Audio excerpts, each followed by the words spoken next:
তো আজকে দেখেন পায়রা উড়াবো। আজকে পায়রা উড়িয়েছিলাম 8টার সময়, 8টা 7-এর দিকে উড়িয়েছিলাম পায়রাগুলো। আর পায়রাগুলো ভালো উড়েছে, কিন্তু একটা সমস্যা হয়ে গেছিলো। আমি এই পায়রাগুলোকে স্নান করিয়েছিলাম 7টার সময়, 1 ঘন্টার মধ্যে পায়রাগুলো শুকায়নি। আগের দিন যদি স্নান করিয়ে রাখতাম তাহলে খুবই ভালো হতো। দেখেন, এই যে এই বাচ্চাটা, 3টে পায়রাকে তো উড়ালাম, তার মধ্যে একটা পায়রা এই যে আবার এসে বসে পড়লো। আর এই যে কালাঙ্কা বাচ্চাটা এত ভিজে গেছে, মানে উপরে উঠতেই পারছে না। উপরে যদি উড়ে যায় তাহলে নিচে কোথাও পড়ে যাবে, এত ভারী হয়ে গেছে। আর 30 ml জল দিয়েছি, কারণ আজকে অনেক গরম আছে, প্রায় 37 থেকে 38 ডিগ্রি এরকম গরম আছে। এই যে দেখেন, আমি কালাঙ্কাটাকে ছুঁড়ে একবার ট্রাই করে দেখতে গেছিলাম যে উঠতে পারবে কিনা। তো দেখছি মানে এত ভারী হয়ে গেছে, গায়ের লোম ফোম সব পড়ে যাচ্ছে উপরে যখন ছুটছি। তো ভাবলাম এই পায়রাটাকে রেখে দিই, মানে বেশি জল খাওয়ানো হয়ে গেছে, আবার পুরো বডি একদম এখনও ভিজা, শুকাচ্ছে না পায়রাটা। মোটা মোটা লোম পায়রাটা অনেক, আর শুকাচ্ছে না। তো ভাবলাম একে রেখে দিই, একে পরে ছাড়বো। তো আজকে আমার পায়রা ছাড়ার কথা ছিল 6টা থেকে 5টার সময়, মানে 5টার সময় তো ছাড়ি, কিন্তু আজকে আবার ফট করে মানে কাজে যেতে হবে, সেরকম একটা জিনিস হয়ে গেছে। তো 8:30টার দিকে কাজে যেতে হবে, তো আমি 8টার সময় কাজে চলে গেছি, মানে 9টার সময় কাজে গেছিলাম। তো আমি জানি পায়রাগুলো 12টার আগে নামবে না, আর মানে কাজ থেকে এসেও পায়রা দেখতে পারবো। কিন্তু যখন বাড়িতে আসি, এই যে 3টে পায়রা আপাতত উড়ছে, ওই কালোটা আর যে দুটো উড়াতাম, কালোটা নতুন অ্যাড হয়েছে এটা।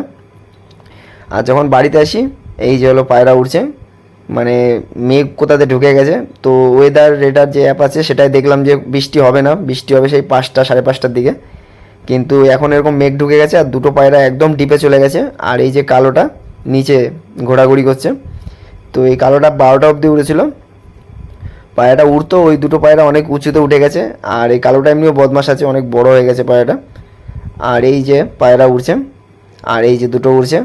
এর সাথে আবার কি করেছিলাম, কালাঙ্কাটাকে ছেড়েছিলাম, যাতে কালাঙ্কাটার বডি না ভারী হয়ে যায়। কালাঙ্কাটাকে ওই 12টার দিকে ছেড়েছিলাম। তো কালাঙ্কাটা 4টের সময় নেমেছিল, আর এই দুটো 4:30টার সময় নেমেছিল, যেগুলো আগে উঠছে, প্রথম দিয়ে উড়াচ্ছিলাম। কারণ কালাঙ্কা পায়রা মানে পেটে প্রচুর পরিমাণে খিদা ছিল, ওকেও জল দিয়েছিলাম অনেক। তো এই যে 3টে পায়রা উঠছে, এখন যে কালাঙ্কা মাদিটা মানে বাচ্চাটা যেটা সকালে উড়িয়েছিলাম পড়ে যাচ্ছিলো, ওকেও ছেড়েছি, ওর বডিটা হালকা করতে হবে। আর ওই দুটো উড়েই যাচ্ছে, মানে পায়রাগুলো 4টে থেকে 4:30 অবধি, এই 8টা থেকে 4:30 অবধি উড়েছে।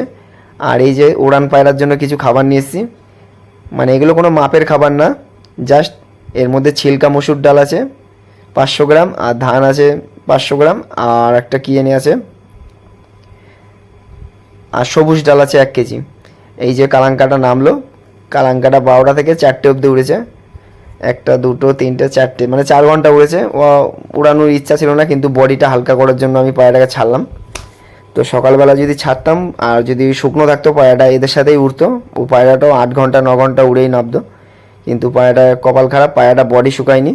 আর এই যে পায়রাগুলো ছেড়ে দিয়েছি, তো এখন আমার মাঠে যাওয়ার টাইম, মানে 5টার মধ্যেই মাঠে চলে যাই আড্ডা মারতে। তো যার কারণে এখন আমি পায়রাগুলো ছাড়ছি। 4:30 অবধি উড়ে নিয়েছে, তো ভেবেছিলাম 5টা অবধি উড়াবো, তারপরে আবার অনেক খাটনি করতে হবে এই পায়রার পিছনে। তো যার জন্য পায়রাগুলোকে পেঁয়াজের জল খাইয়ে দিয়েছিলাম। মানে এই পায়রা দুটো তো অনেকক্ষণ উড়েছে, এদের তো রিকভারি করতেই হবে, নয় পরে যখন আবার উড়াবো পায়রা কম উড়বে। এই পায়রা একদম সাদা জলে উড়ছে, মানে কোনো ঠান্ডা জল কিচ্ছু নেই। আমি যে নর্মাল খাবারগুলো খাওয়াই সেই খাবার খাচ্ছে, আর কোনো যে ঠান্ডা জল দিলে আরও বেশি উঠতো। এই পায়রা এখনও অনেকক্ষণ উঠতো, আমি পায়রা ছাড়িয়ে নামিয়ে নিচ্ছি, কারণ আর একটু পরে আরও যদি ঠান্ডা ওয়েদার পেয়ে যায় তখন আর পায়রা নামতে যাবে না, তখন আরও সমস্যা হয়ে যাবে পায়রা যদি। আর পায়রাগুলো নেমে গেছিলো, তারপরেই যা ঝড় এসেছিলো, মানে ওই অবস্থায় যদি পায়রা আমার উপরে থাকতো, পায়রা রিটার্ন পাওয়ার চান্সই খুব কম, মানে কম ছিল, এত ঝড় হয়েছিল। এই যে কালাঙ্কাটা, তো একেও ঠান্ডা জলটা দিয়ে দেবো, মানে পেঁয়াজের জল, যেভাবে বলেছি 1 গ্লাস জল নেবেন উড়ে নামার পর, 1 গ্লাস জল নেবেন, আর একটা কাচের গুলির সাইজে পেঁয়াজ, আর একটা লাল আখের গুড়, এই 3টে জিনিসকে মিশিয়ে থেতো করে নেবেন পেঁয়াজটাকে। 3টে জিনিসকে মিশিয়ে থেতো করে একটা প্লেটে খাবার দেবেন, যাতে ঠোঁট চুবিয়ে না খেতে পারে, মানে আস্তে আস্তে একটা একটা পায়রা 2 মিনিট 3 মিনিট ধরে জল খাবে। তো আমার কপালটা এতটাই খারাপ, পায়রাগুলো উপরে গিয়ে বসে, এই যে এইখানটা গিয়ে বসে, একটা পায়রার জন্য আমার ওইখানে গিয়ে পায়রাগুলো বসছে, পায়রাগুলো সব নিচে বসতো, একটা পায়রা বসে ওরকম অভ্যাস করে দিয়েছে। তো একটা নিচে বসে আর ওইটাই গিয়ে ওখানে বসে, এই যে এইটাও ওখানে গিয়ে বসার চান্স নিচ্ছিল, কিন্তু এইখানে এসেই বসেছে। এই দেখেন এইটা নামলো, 4টে থেকে 8টা অবধি উঠলো, এই 8টা বলছি কেন, 8টা থেকে 4:30 অবধি উঠলো এই দুটো। 5টা ওভার মানে 5টার বেশি উঠতো, কারণ 2 দিন রেস্ট পেয়েছিল পায়রা দুটো। আর পায়রাগুলোকে সকালবেলা স্নান করিয়েছি, ভেবেছিলাম কাজ ছুটি হবে, কিন্তু ছুটি আর হয়নি, আবার অল্প কাজ ছিল, গিয়ে আবার 12:30টার মধ্যে চলে এসেছিলাম। এই দেখেন পায়রাটা, এই পায়রা একদম মানে লোটে মাছ, লোটে মাছের মতো পায়রা। দেখেন 8 ঘন্টা উড়ে এসছে, 8.5 ঘন্টা উড়েছে, আরও বেশি উঠতো। আগের বার যখন উড়িয়েছিলাম তখন 9 ঘন্টা উড়েছিল। এই যে এইটা কালাঙ্কাটা, আর ওই ইটা কালোটা তো 6.5 ঘন্টা উড়েছিল। কালোটা প্রচুর মানে মস্তি হয়ে গেছে, নর পায়রা বেরিয়েছে, ভেবেছিলাম মাদি হবে। এই দেখেন এই যে নরটা, মানে একে দেখে আপনার মনে হবে না এই পায়রা ওড়ে এত, কিন্তু দুর্দান্ত ওড়ে। আর এটা হলো মুন্ডু সাদা, আর একটা আমার মুন্ডু সাদা মাদি আছে, মানে একই লাইনের পায়রা না, ওটা আলাদা লাইনের পায়রা। এই দেখেন তার বাচ্চা এরকম সাদা বাচ্চা হয়েছে। তো এরকম বাচ্চা আমার আগে দুটো করেছিলাম, একজনকে দিয়েছিলাম, 2000 টাকায় দুটো দিয়েছিলাম। তো সেও আশা করি এই পায়রা নিয়ে ভালো উড়িয়েছে, কিছু বলেনি সে পায়রা নিয়ে। কারণ অনেকে আমার কাছ থেকে পায়রা নিয়ে গিয়ে ডানা কেটে দেয়, ধাড়ি করে সেই পায়রার বাচ্চা করবে। তো ধাড়ি করলে কিন্তু পায়রা সমস্যা আসে। আপনি পায়রা উড়িয়ে, এই যে এই পায়রা উড়ে নামছে, এরকম উড়ছে, এই পায়রার থেকে আবার যে বাচ্চা পাবেন সেই পায়রাও উড়ান খুবই সুন্দর হবে। এর বাবাকে আপনাদের দেখাবো, এর বাবা আমার বাড়িতে 12 ঘন্টা উড়েছে। এই যে এই নটটা, এর বাবা যখন 12 ঘন্টা উড়ে নেমেছিল, ওর অবস্থা একদম মানে শেষ হয়ে গেছিলো, ঝাঁঝরা হয়ে গেছিলো। এই যে এই জোড়াটা দেখতে পাচ্ছেন, ওই যে উপরে যে মাদিটা, ওর বাচ্চা হলো। আর আর মাদি তো ওই যে ওইটা, আর নর হলো এইটা। এই যে 12 ঘন্টা ওরা পায়রা আমার বাড়িতে সব থেকে বেশি ওরা, মানে ডেঞ্জার জিনিস। তাদেরই ভাই বোন মানে সবই একই লাইনের পায়রা। যে কটা আমার পায়রা আছে সব মুন্ডু সাদা, শুধু ওদের থেকে সাদা বাচ্চা পড়ে, মুন্ডু সাদা পড়ে না, মানে পড়ে আবার পড়ে না, সাদা বাচ্চা বেশি হয়, কারণ মাদিগুলো অন্য, যার কারণে অনেক বাচ্চা আছে, ওগুলো বড় হচ্ছে। এই বাচ্চাগুলো সব সেল হয়ে যাবে, শুধু এরা বড় হলেই আমি ছেড়ে দেবো। ওই দেখেন একটা মুন্ডু সাদা বাচ্চা আছে, মানে ওই দুটো শিওর মুন্ডু সাদাই হবে। এই পায়রাটা নামছে না, এ তো নেমে গেছে কিন্তু এটা নামছে না। তো এই যে এটাও এখনও নামবে। তো এই দুটো পায়রা আমার 4:30 অবধি উঠলাম। তো আজকের গরম কিন্তু ভীষণ ছিল, খালি 1 ঘন্টার মতো মেঘলা ওয়েদার ছিল, আর ঝড়ের মধ্যে এই দুটো পায়রা অনেক দূরে চলে গেছিলো। তো অনেক দূর থেকেই আবার টিকিয়ে চলে এসছে, মানে 20 মিনিটের মতো গাইব ছিল। তারপরে অনেক খুঁজেছি, দেখছি পায়রা একদম ডিপে।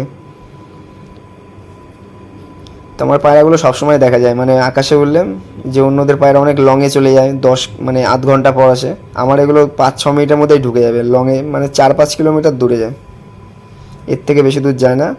যদি এরা টিমে থাকে, মানে মুন্ডুর সাথে একই লাইনের বাচ্চা হয়, মানে মেন ধাড়ির যে বাচ্চাগুলো আমি 7খানা উড়াতাম, ওইগুলো লংয়ে যেত, মানে 20 মিনিট এরকম, এতটা দূরে বেরোতো। তো এদের যে বাবা, এদের বাবা হলো ওই যে ব্রেকআপ নটটা, একটা নরের সাথে 3টে মাদি, ওই বাচ্চা মানে ওই এই সাদাটা হলো ওই নটটার বাচ্চা, মুন্ডু সাদার সাথে ঘোরানো, যে 3টে পায়রার সাথে একটা নর জোড়া দিতাম, তার বাচ্চা হলো এই যে এইটা। তো এই যে সাদা বাচ্চাগুলো হয়, এই বাচ্চা আমি একটাই উড়িয়েছি এই যে, আর বাদবাকি আমি সব সেল করে দিয়েছিলাম। এখন আবার মানে অনেকগুলোই হয়েছে, ওগুলোকেও সেল করে দেবো, এর পরের বাচ্চাগুলো রাখবো সব। তো আপনারা দেখতেই পারবেন যখন সেলে মানে ছাড়বো। তো এ দেখেন, অনেকে ভাবে যে পায়রা উড়লে কী করে বুঝবেন। তো পায়রা উড়লে দেখবেন পায়রার যে মানে বগলের যে ডানাটা বা ডানার ওখানে যে দেখবেন অনেকগুলো, যদি পায়রা 4 ঘন্টার উপরে ওড়ে, তাহলে দেখবেন ওই বগলের ডানার ওই পালকগুলো খারাপ, মানে শীতকালে যেমন মানে গায়ে কাটা দিয়ে ওঠে, ওরকম পালকগুলো দেখবেন মানে গ্যাপ। এই যে আমি দেখাচ্ছি, দেখেন এই বগলের এই যে মানে ডানার ওই যে কুন্দা বলে যেটা, ওর উপরটায় দেখবেন পালকগুলো খাড়া হয়ে থাকবে, মানে ঠান্ডা লাগবে, আপনার দেখে মনে হবে যে পায়রাটার বডিতে ঠান্ডা লাগছে। এই দেখেন এই যে গায়ে একটা কাটা ভাব থাকবে, এই দেখেন দেখতেছেন, এই গায়ে কাটা ভাব থাকবে। কিন্তু এমনি নর্মাল পায়রা কিন্তু যেগুলো উড়িনি, সেগুলো কিন্তু এরকম ভাব থাকবে না, সেগুলো একদম পুরো চাপিয়ে রাখবে, মানে পালকটা একদম বসিয়ে রাখবে। কিন্তু যদি অনেকক্ষণ উড়ে আসে, 4 ঘন্টার উপরে যদি উড়ে আসে, তাহলে এই যে এরকম দেখতে পাচ্ছেন, এরকম চাপা থাকবে। আর যদি উড়ে আসে তাহলে এরকম মানে গায়ের উপর দেখবেন একটা কাটা ভাব থাকবে, মানে লোমগুলো বসবে না, যতই চাক পায়রা লোম বসবে না গায়ের, ওই লোমগুলো ফুলিয়ে রাখবে। এই যে মাদিটাও নেমে গেছে, তো এরকম বাচ্চা আরও দুটো হয়েছে, ওগুলো আমি ধাড়ি করার জন্য রেখেছি। তো ভিডিওটা ভালোভাবে সবাই লাইক কমেন্ট করবেন।